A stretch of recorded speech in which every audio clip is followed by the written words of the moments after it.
El sistema del complemento es un mecanismo efector del sistema inmunitario que está conformado por alrededor de 30 proteínas plasmáticas y proteínas de la superficie celular, entre las cuales tenemos algunas con capacidad para dividir proteínas, es decir, funcionan como proteasas, otras funcionan como inhibidores y otras funcionan como receptores para los elementos del complemento. La mayor parte de los componentes de este sistema son sintetizados en el hígado y solo unos pocos pueden ser sintetizados por macrófagos, adipocitos y fibroblastos.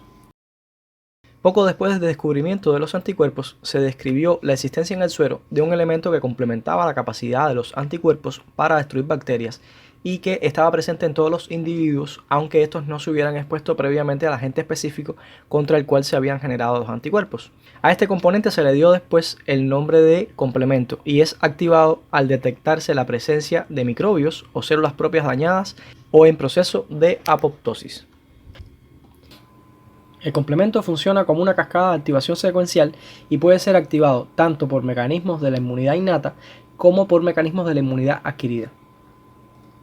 En 1907 se comienzan a caracterizar algunos de sus componentes y por motivos meramente cronológicos iban recibiendo denominaciones con la letra C seguida de un número según se iban descubriendo. Por esta razón, su nomenclatura no guarda relación con su orden de actuación. Los primeros componentes se nombraron de C1 a C9. Los productos proteolíticos de cada proteína del complemento se identificaban por sufijos de letras en minúscula, de modo que A se refiere a el producto de menor tamaño y B al de mayor tamaño, excepto en el caso de C2.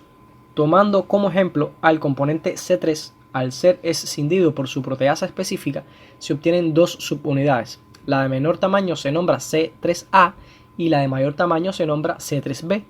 Otros componentes descritos más tarde, al descubrirse nuevas vías de activación del complemento, poseen nombres propios como factor B, factor H, factor I, properdina, etc.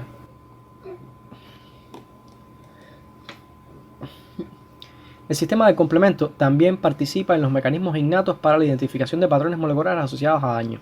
Algunos de sus componentes pueden participar como PRR y algunos PRR solubles forman parte de la cascada de activación del complemento. Hay tres vías de activación del complemento. Una vía clásica, denominada así porque fue la primera que se describió, y al descubrir una segunda vía de activación se decidió llamar a la original como clásica y a la nueva como alternativa. La vía clásica es activada por anticuerpos de tipo IgM o IgG unidos a antígenos y la vía alternativa es activada directamente en las superficies microbianas. En la década pasada se descubrió una tercera vía de activación del complemento donde participaban lectinas plasmáticas unidas a la superficie de los microbios. Aunque las vías de activación del complemento difieren en cómo se inician, los últimos pasos a través de las tres vías son los mismos. Como dijimos, la vía clásica fue la primera que se describió y desde un inicio se evidenció su relación con la actividad de los anticuerpos. Esta vía se inicia con la unión de componentes C1 a inmunocomplejos antígeno-anticuerpo dispuestos en la superficie de una célula o bacteria, siempre que el anticuerpo que participe en ellos sea de tipo IgM o IgG. Solo los anticuerpos unidos a los antígenos y no los anticuerpos libres circulantes pueden iniciar la vía clásica de la activación. Como depende de anticuerpos específicos para su activación, la vía clásica forma parte de la inmunidad adquirida. Desde el punto de vista evolutivo, las vías alterna y de las lectinas son más antiguas que la clásica. La vía alternativa no necesita anticuerpos para activarse, por lo que forma parte de los mecanismos innatos del sistema inmunitario y es un elemento de defensa importante en los estadios iniciales de la infección cuando todavía no se han sintetizado cantidades importantes de anticuerpos, es decir, opera varios días antes de que entre en acción la ruta clásica. Su activación se produce fácilmente en las superficies microbianas, pero no en las células de los mamíferos.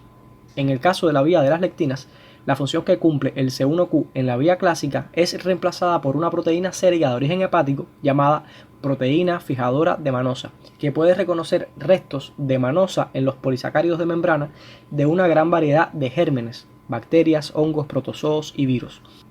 Los carbohidratos que activan esta vía no se expresan en la superficie de las células de los mamíferos. Es entonces otra vía para discriminar lo propio de lo ajeno. Como no depende de anticuerpos específicos, forma también parte de la inmunidad innata. Aunque las vías de activación del complemento difieren en cómo se inician, todas ellas dan lugar a la escisión de la proteína del complemento más abundante, el C3. Después de la generación de C3b por la C3 convertasa, se ensambla un segundo complejo enzimático denominado C5 convertasa. Las vías de activación del complemento difieren en cómo se produce el C3b, pero siguen una secuencia compartida de reacciones tras la escisión de C5. Las C5 convertasas generadas por las vías alternativa, clásica o de las lectinas inician la activación de los componentes finales del sistema del complemento, que culmina en la formación del complejo de ataque a la membrana. Los últimos pasos de las tres vías son los mismos y el complemento activado por las tres vías ejercen las mismas funciones biológicas. La formación del complejo de ataque a la membrana implica la lisis osmótica de la célula blanco. Como parte de la activación del complemento, se van generando fragmentos de proteínas, cada uno con funciones importantes en la respuesta inflamatoria. La función más importante del sistema del complemento es la generación de fragmentos con capacidad para opsonizar la superficie de los patógenos y las células dañadas.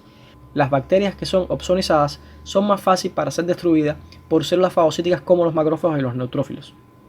La segunda función más importante asociada a la activación del complemento es la producción de anafilotoxinas.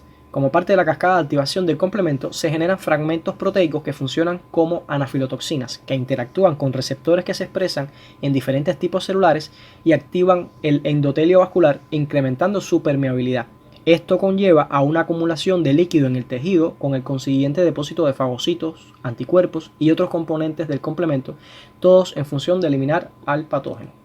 La tercera función más importante de la activación del complemento es la lisis de las células, pues en los pasos finales de activación del complemento se forma el complejo de ataque a la membrana en la superficie de la célula que va a ser destruida, que va a ser lisada, y esto resulta, por supuesto, en la eliminación de los patógenos.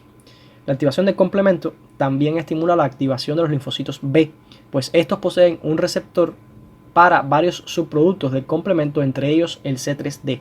Cuando una bacteria opsonizada por C3d es reconocida por los anticuerpos de superficie de un linfocito B, esta célula recibe las dos señales que necesita para activarse, una señal por sus anticuerpos de membrana y la otra por el receptor para C3d. Esto hace que el linfocito experimente una transformación a célula plasmática secretora de anticuerpos dirigidos contra el germen que inició la reacción. Otra función biológica del complemento es la eliminación de inmunocomplejos. Al unirse a complejos antígeno-anticuerpo, las proteínas del complemento promueven su solubilización, desagregándolos en complejos de menor tamaño, permitiendo su eliminación por los fagocitos. El complemento también tiene la capacidad de activarse sobre la superficie de células dañadas, depositando grandes cantidades de las opsoninas C3b y C4b en su membrana externa. De esta forma, el complemento elimina células muertas o dañadas, contribuyendo a la homeostasis de los tejidos. Por último, como parte de la respuesta antiviral, los componentes del complemento pueden opsonizar a los virus e incluso limitar su interacción con las células blanco, bloqueando su entrada a las mismas.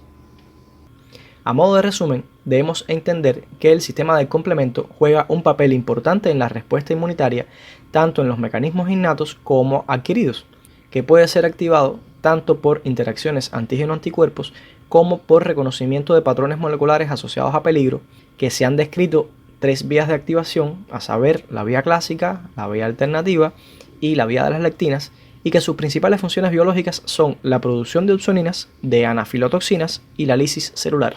Chao.